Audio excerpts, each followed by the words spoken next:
Perfect, cool. Welcome to this first lecture. Let's quickly go through the entire interface in ZBrush Core Mini. So from the top left corner, we have this is where you open your project files. So you can just click over here and then you can open your ZBrush project files, your ZPR and your GIF and PNG whatsoever. And then on the second one, this is where you can save your project files. Like if you guys can see if I hover over the button, you can actually see like it kind of shows you what this button does over here. So then here you can save your project files to any specific folder in ZPR format. And then secondly, this just creates a new sphere, as you can see over here, and the second one just creates a new concrete block, this cube that we have going on over here. And then secondly, let me just open the sphere.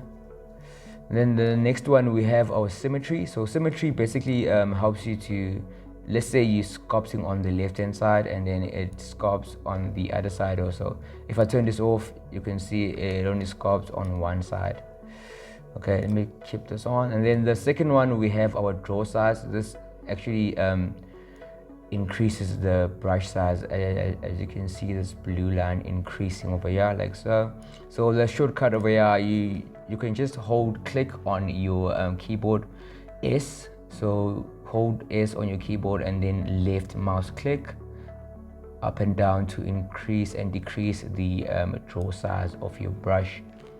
And then next we have our Z intensity. So this actually controls the intensity of your brush. So if you have this very low, it will sculpt very soft. And then let's say we increase this over here, you can just see the amount of pressure we have. And then the shortcut is it's U on your keyboard. So just click U and left mouse click and drag. You can see I can increase and decrease my intensity like so. And then next we have low, mid and high. So this basically just give this mesh like low amount of polygons. So the low gives you like 150,000 polygons, and then the mid one gives you 300k, and then the high one gives you 500k polygons on your specific mesh. So if you click over here, it will subdivide to accommodate this what you have clicked over here. So it's 150, 300 and then 500. And this over here is just your active poly count. So right now we have 25,000 polygons on this sphere over here. And then next here you can just export your image. So let's say you like what you've sculpted over here. Obviously this is not nice, but then let's say you've completely satisfied with this, you can just click over here, export, and just give it a name, and then you can export it to your specific folder. And then next we have export for 3D printing. So this will export to your 3D file to the OBJ format. If you want to 3D print your 3D objects, so we only have OBJ format over here. And then next we have render turntables. This will render a 360 view of this over here.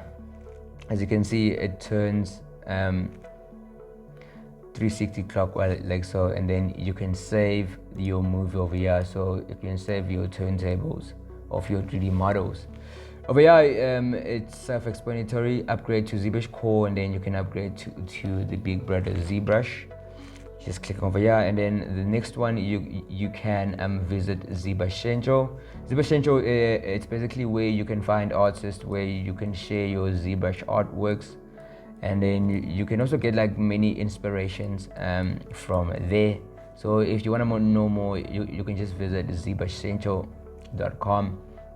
Right here on top, it just shows you that you have a sphere, and then your free RAM memory that you have, and then the active one. So right now I'm just using 500 megabytes of RAM on my computer, and then I have 2 gigabytes of RAM available, and then so forth. Yeah, you can just change your layout. And then over here you can minimize, and then you can maximize, and then you can just close ZBrush. Moving right quick, let's go to this one over here. So basically this head shows you, so when it's facing this side, this is the front view. If you click on the blue circle, you can click on the back view. As you can see, this icon over here just turned to the back. As you can see, front, back, and then on the red one it's left and then right, and then on the green one it's top and then bottom. So you can click your view like that. The shortcut, if you left mouse click on the viewport and then hold down alt or shift, sorry, you can snap on those views. Drag that down and then drag that up. As you can see, it snaps like so. So if you want to use those shortcuts, which I strongly recommend. And then next we have our perspective, as you can see. So there's not much of settings that we have, but this is the camera's perspective. So it's very wise to turn this on. So yeah, just keep this on, never turn this on. And then we have our rotate on the y-axis. So, and then on the x and y axis. So this is self-explanatory. And then next, local transformation. Like if you're using transformations, you can see, as you can see. So that how it works over there. I turn that off just in case. And then next we have our floor. Basically this is like the grid that you can see over here, just like the ground floor. You can turn this on and off. And then the shortcuts, guys, if you hover over each and every button over here, it shows you the shortcut. So like for the floor, it's Shift P. So if I click Shift P, I can turn the flow on and off. And then the perspective, if I hover over, it's P. So then you can just click P. As you can see, I turn it on and off. And then this is frame. Let's say your model is somewhere over here. If you click F, it will frame your model to the center of the viewport. And then moving down to the bottom, this is where you move. Basically it's pan in other 3D softwares. And then this is zoom in and out. This is rotate, self-explanatory. So if you want to use shortcuts, left mouse click is to rotate. And then if you want to zoom in and out, it's alt, left mouse click, and then let go of alt, and then keep on holding your left mouse. And then you can zoom in and out by moving your mouse up and down like so. And then to pan, it's alt or option on a Mac, and left mouse click, and then you can pan like so. So this takes a lot of practice to get a hang of it. So what I've learned, you can hardly see these on any tutorial. So let's say you zoomed in like so. If you on your object, if you right mouse click and out, and then you can do this option on top of your model. But then if you left mouse, it just sculpts on top of your model. So then if you want to do this action on top of your model, make sure you right mouse click. You can rotate, pan around with auto option. So basically the same features like so. Moving right down, this is where your polyframe. So polyframe, you can see the the polygons, the amount of polygons your polyframe. You can turn this on and off. The shortcut is F, I believe. Let's say Shift F to turn this on and off. And then as you can see, there's this line and there's this FW. So if you click line, this will just show the color only, and then turn off the line, and then this FW will turn off the color that you have over the FM, I'm sorry. And then moving right in, we have our materials. You can choose any material that you like. When you're sculpting, doesn't matter. And then at the bottom we have our occlusion. So let's activate our ambient occlusion, like the cavity, as you can see. And then you can increase the intensity over here of the ambient occlusion. Let me just keep this on.